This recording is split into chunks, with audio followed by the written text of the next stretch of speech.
वाहेगुरु जी का खालसा वाहेगुरु जी की फतह। मंचस्थ सभी महानुभाव, इस कार्यक्रम में उपस्थित सभी देवियों और सज्जनों और वर्चुअली दुनिया भर से जुड़े हुए सभी महानुभाव, गुरु तेग बहादुर साहब के 400वें प्रकाश पर्व को समर्पित इस भव्य आयोजन में मैं आप सभी का हृदय से स्वागत करता हूं। अभी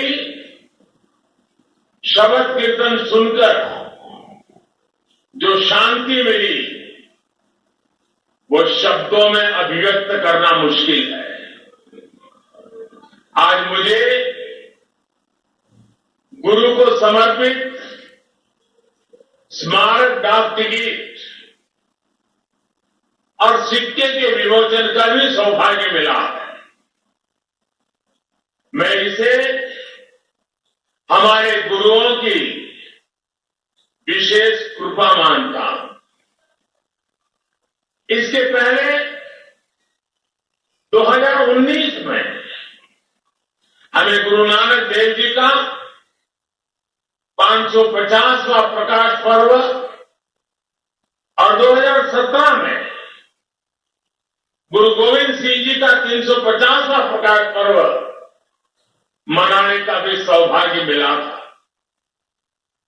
मुझे खुशी है कि आज हमारा देश पूरी निष्ठा के साथ हमारे गुरुओं के आदर्शों पर आगे बढ़ रहा है। मैं इस पुण्य अवसर पर सभी 10 गुरुओं के चरणों में आदरपूर्वक नमन करता हूं।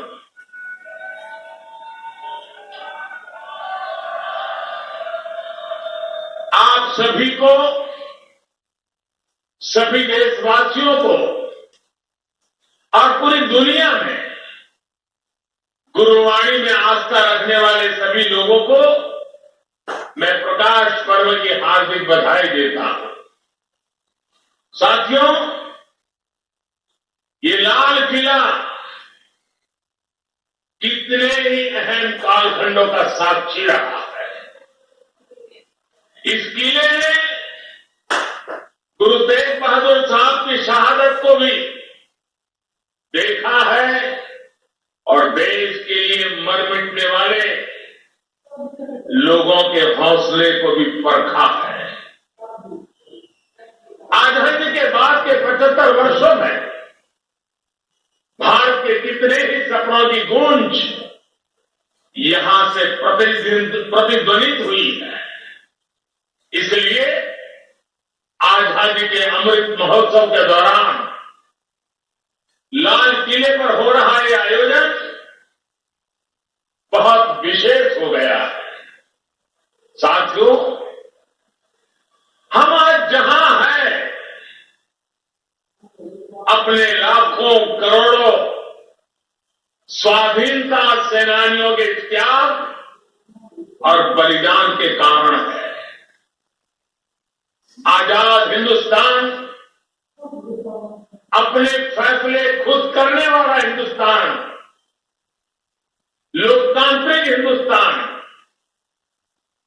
दुनिया में परोपकार का संदेश पहुंचाने वाला हिंदुस्तान, ऐसे हिंदुस्तान के सपने को पूरा होते देखने के लिए कोटि कोटि लोगों ने खुद को खपा दिया। ये भारत भूमि सिर्फ एक देश ही नहीं है, बल्कि हमारी महान विरासत है, महान परंपरा है। इसे हमारे ऋषियों, मुनियों, गुरुओं ने सैकड़ों हजारों सालों की तपस्या से सींचा है, उसके विचारों से समृद्ध किया है। इसी परंपरा के सम्मान के लिए, उसकी पहचान की रक्षा के लिए दसों गुरुओं ने अपना जीवन समर्पित कर दिया था। इसलिए साथियों, सैकड़ों काल की गुलामी से मुक्ति को, भारत की आजादी को, भारत की आध्यात्मिक और सांस्कृतिक यात्रा से अलग करके नहीं देखा जा सकता। इसलिए आज देश आजादी के अमृत महोत्सव को और गुरु तेग बहादुर साहब के 400वें प्रकाश पर्व को एक साथ मना रहा है, एक जैसे संकल्पों के साथ मना रहा है। साथियों, हमारे गुरुओं ने हमेशा ज्ञान और अध्यात्म के साथ ही समाज और संस्कृति की जिम्मेदारी उठाई। उन्होंने शक्ति को सेवा का माध्यम बनाया। जब गुरु तेग बहादुर साहब का जन्म हुआ था तो गुरु पिता ने कहा था, दिन रक्ष संकट हरण, दिन रक्ष संकट हरण, यानी ये बालक एक महान आत्मा है, ये दिन दुखियों की रक्षा करने वाला, संकट को हरने वाला है। इसलिए श्री हरगोविंद साहब ने उनका नाम त्यागमल रखा। यही त्याग गुरु तेग बहादुर साहब ने अपने जीवन में चरितार्थ भी करके दिखाया। गुरु गोविंद सिंह जी ने तो उनके बारे में लिखा है, तेग बहादुर सिमरिए घर नौ निधि आवे थाई, सब थाई होई सहाय। अर्थात गुरु तेग बहादुर जी के स्मरण से ही सभी सिद्धियां अपने आप प्रकट होने लगती हैं। गुरु तेग बहादुर जी का ऐसा अद्भुत आध्यात्मिक व्यक्तित्व था, वह ऐसी विलक्षण प्रतिभा के धनी थे। साथियों, यहां लाल किले के पास, यहीं पर गुरु तेग बहादुर जी के अमर बलिदान का प्रतीक गुरुद्वारा शीशगंज साहब भी है। ये पवित्र गुरुद्वारा हमें याद दिलाता है कि हमारी महान संस्कृति की रक्षा के लिए गुरु तेग बहादुर जी का बलिदान कितना बड़ा था। उस समय देश में मजहबी कट्टरता की आंधी आई थी। धर्म को दर्शन, विज्ञान और आत्मशोध का विषय मानने वाले हमारे हिंदुस्तान के सामने ऐसे लोग थे जिन्होंने धर्म के नाम पर हिंसा और अत्याचार की पराकाष्ठा कर दी थी। उस समय भारत को अपनी पहचान बचाने के लिए एक बड़ी उम्मीद गुरु तेग बहादुर साहब के रूप में दिखी थी। औरंगजेब की आतताई सोच के सामने उस समय गुरु तेग बहादुर जी हिंदवी छात्र बनकर, एक चट्टान बनकर खड़े हो गए। इतिहास गवाह है, ये वर्तमान समय गवाह है और ये लाल किला भी गवाह है कि औरंगजेब और उसके जैसे अत्याचारियों ने भले ही अनेकों सीरों को धड़ से अलग करा, लेकिन हमारी आस्था को वो हमसे अलग नहीं कर सका। गुरु तेग बहादुर जी के बलिदान ने भारत की अनेकों पीढ़ियों को अपनी संस्कृति की मर्यादा की रक्षा के लिए, उसके मान सम्मान के लिए जीने और मर मिट जाने की प्रेरणा दी है। बड़ी बड़ी सत्ताएं मिट गई, बड़े बड़े तूफान शांत हो गए, लेकिन भारत आज भी अमर खड़ा है। भारत आगे बढ़ रहा है। आज एक बार फिर दुनिया भारत की तरफ देख रही है। मानवता के मार्ग पर पथ प्रदर्शन की उम्मीद कर रही है। गुरु तेग बहादुर जी का आशीर्वाद हम नए भारत के आभामंडल में हर और महसूस कर सकते हैं। भाई और बहनों, हमारे यहां हर कालखंड में जब जब नई चुनौतियां खड़ी होती है तो कोई न कोई महान आत्मा इस पुरातन देश को नए रास्ते दिखाकर दिशा देती है। भारत का हर क्षेत्र, हर कोना हमारे गुरुओं के प्रभाव और ज्ञान से रोशन रहा है। गुरु नानक देव जी ने पूरे देश को एक सूत्र में पिरोया। गुरु तेग बहादुर जी के अनुयायी हर तरफ हुए। पटना में पटना साहिब और दिल्ली में रकाबगंज साहिब, हमें हर जगह गुरुओं के ज्ञान और आशीर्वाद के रूप में एक भारत के दर्शन होते हैं। भाई और बहनों, मैं अपनी सरकार का सौभाग्य मानता हूं कि उसे गुरुओं की सेवा के लिए इतना कुछ करने का अवसर मिल रहा है।